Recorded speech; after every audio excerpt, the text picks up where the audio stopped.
amazing speech. I'm sure all of us will start listening to our inner small voices. Now moving on to the next speaker. She is a professional soft skill trainer. She holds a diploma in criminology. She currently serves as the area director. She is a psychometric assessor and criminal psychology consultant. So if you are hiding as a criminal in the audience, she will be sure to figure you out from the audience. Before I call on the speaker, I would like to ask our evaluated DTM Vijayalakshmi to read out the speech objectives. Thank you, Anirudh. Good morning, everyone. Good morning. Our next speaker, Toastmaster Arthi, will be attempting her Level 5 Effective Coaching part, Project 3, Reflect Your Path. Her project objectives are to reflect on her growth during the completion of an entire path and also to share some aspect of her growth during the completion of this path. Timer to note, time would be 10 to 12 minutes. Good luck to you, Arthi. Thank you. Please put your hands together to welcome Toastmaster Arthi on stage. Toastmaster Arthi. Good morning. Good morning. Good morning. We'll start with a small exercise. We'll take about 30 seconds to max 60 seconds. I want you to get up, move from your seats, talk to any 3 people with whom you did not come. For example, Jayanti ma'am, you can't talk to Sundraman sir or talk. You will talk to any 3 people, give them a compliment and get back to your seats. Quickly. Compliment any 3 people and get back to your seats. Hello, this is Abdul. I'm Vijay. I'm working in Wipro Technologies. Yes. Thanks for coming. Yes, sir. Hi, hello, sir. Jayanti ma'am, I gave you a compliment this morning. Nice sari.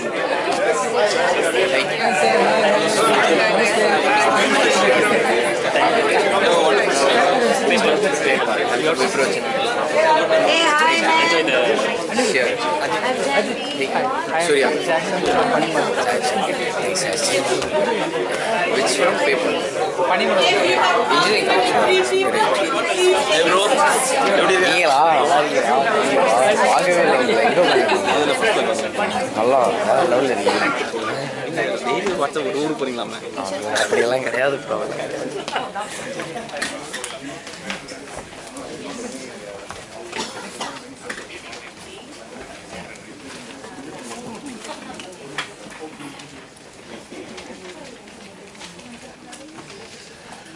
Thank you so much.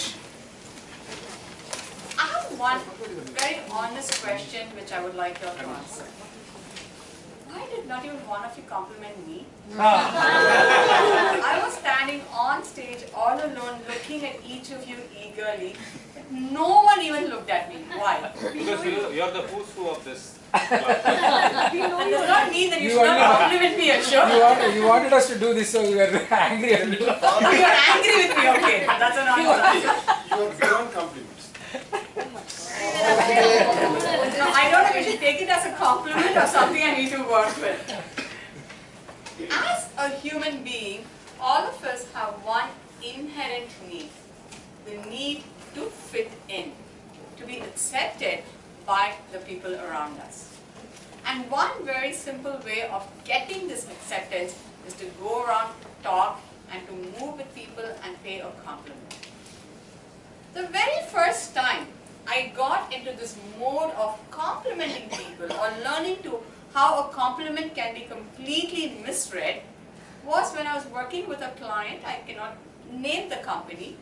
So I was working with this person for about 3 months to prepare him to go abroad. We worked on his language, we worked on his soft skills, we worked on his technical skills, and he was traveling to Australia. It was on a Tuesday evening. He started. He landed in Australia on Wednesday. He was supposed to go to the client's place on Thursday. Australian time, 10, he was supposed to report. He reached at 9:45, pinged us immediately. He was there at 10 o'clock.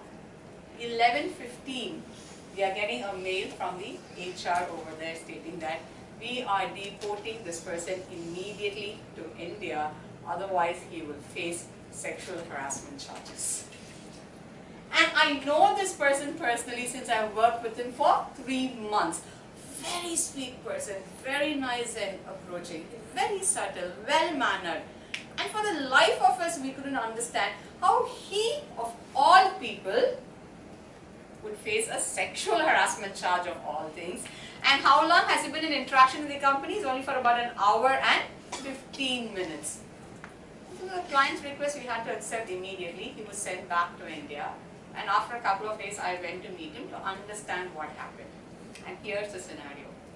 He reaches the office. He waits to meet the other person. The receptionist asks him to be seated in a couch over there and offers him something to drink. And he's like, no, thank you. And he gets into a conversation with the receptionist. As they were conversing, the receptionist has expressed the interest that one of her goals in life, and she's saving up for that, is to visit India. And our man, the ever gentleman, says, oh, that's great. Please do let me know when you want to come to India. I will show you the sights and I will also introduce you to my parents. Now you need to understand, this is where the cultural difference comes in. In India, if I offer one of you and say, I'll show you the sights, you'll probably look at me a little suspicious. But if I say, I'll introduce you to my parents, you will start trusting me. But in a culture like Australia, when we talk about introducing a person to their parents, it means a marriage proposal is on its way. And the person got offended, immediately raised a complaint to HR, and here our gentleman was reported. And that's when we realized, in spite of all the other trainings that we had put him through, what he needed to be coached was on cultural compliance. And that is when I started focusing a lot on coaching on the finer and cultural aspects of different countries. Another episode in my coaching career which I'll never forget is, we had to go ahead and set up a small department for a US-based company because out of their employees, about 70% of them were Indians, and almost once or twice in a month, one of these Indians would get arrested. And the company had to go and bail them out. For the very simple reason, all of them got, was settled with their families. And how do we discipline children over here? Stick. Listen to me. Stick. With a stick. Corporal punishment. Look, just listen to the term, corporal punishment. The minute that word is used, we know you'll have to be put in jail. Right? For us, it's like, I just give one whack and I walk off. You don't even think too much. But that one simple whack landed parents in jail, and we had to coach these people living in the US that that is not an acceptable practice. So there were many such coaching incidents which I had to encounter in life. When all this was happening, the one missing element in my entire coaching career was, we had a common goal. The protege knew what the goal was.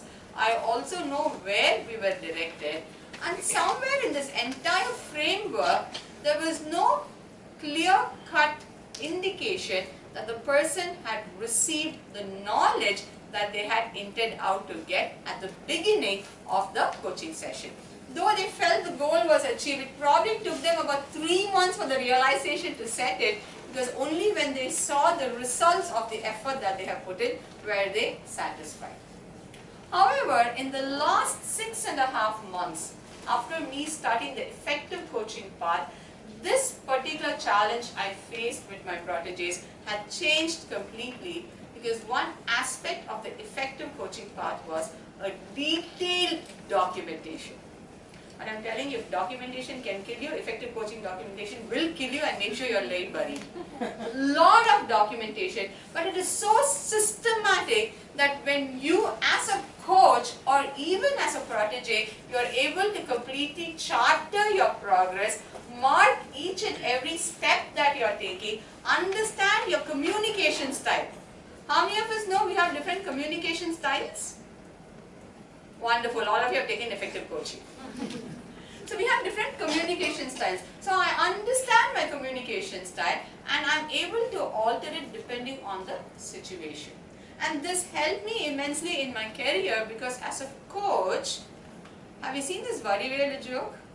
where there's a bus that gets stopped. People come, talle, talle, talle, talle. Unfortunately, coaches are looked upon as that particular talle, talle, talle, talle character because they think motivation is what a coach's job is all about. Or there's the other side of the spectrum where the coach becomes a problem solver. I can give you a solution, but will the solution suit you? So coach's job is to actually reflect and mirror your thoughts. How do I make sure I can reflect and mirror your thoughts is what the effective coaching manual is all about. And this particular manual has completely changed the way I approach the same situation. The person who got rejected from Australia because of sexual harassment, poor kid did not even know the meaning of the word sexual harassment at that point of time, is now settled in America and he's been there for about 7 months without getting into any diplomatic trouble. But the change has happened because, of course, he's put in a lot of effort. It became quicker, the entire process was shortened because of the systematic approach that I picked up from this manual. So from my personal experience, if you want to be a coach inside Toastmasters or outside Toastmasters, if you want to be an effective protege or coachee as we call it locally, you still will have to pick up this manual. It's one of the best manuals that Toastmasters have to offer. So Anirudh, are you willing to become a protege? He has to say yes. Thank you. So as TMOD, you tend to think of what to say good about speeches, right? All the speeches are generally very good. So when Arthi was speaking, I was planning to ask her, Arthi, can I obtain coaching from you?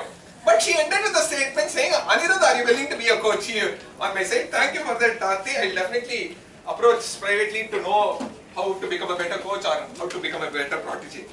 Now moving on, this is probably common in some clubs. This is not so common in some clubs. But in Meraki, we always fill in. So there are some moments where due to unavoidable circumstances, things happen to people, they are unable to make it. So today what we had was the group, there was supposed to be a cognitive game session at this moment. Instead we'll be having it a few hours later after the break. Instead we'll have the table topic session before the break. Are you all ready for the table topic session? Yes. Those who don't say yes will be called on to the stage. So, introducing the table topic master, Dr. Sundaraman is a passionate Toastmaster for the past 10 years. He received the highest award from Toastmasters as Distinguished Toastmaster in 2014. He is a member of various Toastmaster clubs. He has also served as in a leadership role in various Toastmaster clubs. He is also a mentor and coach for multiple Toastmasters clubs. He is the founder of Jignashika with 35 plus years of industry experience. He started his career with chemical plant hardcore operations. He later moved on to the ITES industry. While performing multiple roles in different organizations, he showed great passion towards many knowledge management initiatives, hence he founded Jignashika. Please put your hands together to welcome DTM Sundaraman onto the stage.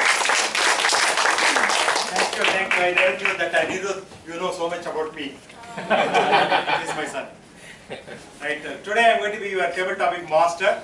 So today it will be slightly different for the benefit of guest. Table topics is a session where I call upon guests or members on stage and give them a topic they have to speak for 1 to 2 minutes. If you speak less than 1 minute, speak more than 2.5 minutes, you will be disqualified. Right.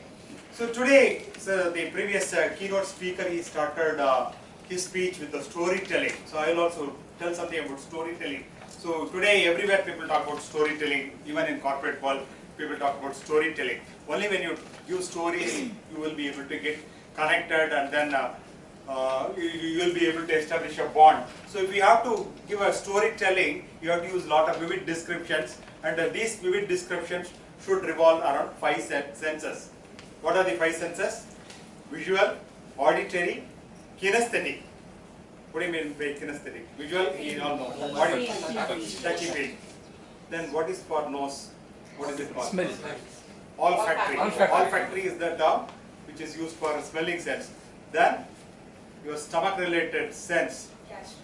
Gastronomy. So all your topics will revolve around 5 senses, or as a table topic speaker, you have to choose one of the 5 senses and focus more on that specific sense, right? And I also request all of you to speak at least for 2 minutes. So don't get disqualified by speaking less than 1 minute. So I at least speak for 2 minutes so that the table topic session becomes meaningful. So is it clear? Yes. Right. So this slide will have an image and a title, and at the bottom, one of the 5 senses will be mentioned or a combination of senses. So after seeing that senses, then you may have to articulate more about these 5 senses along with. The first person who is going to be on stage for the table topic session would be Toastmaster Arvind Vivekanandan.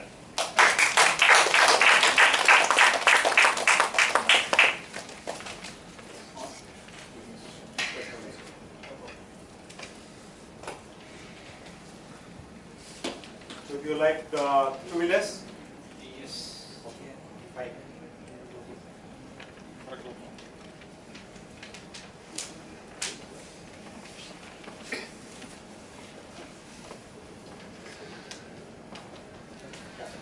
Your topic for today would be your favorite bike.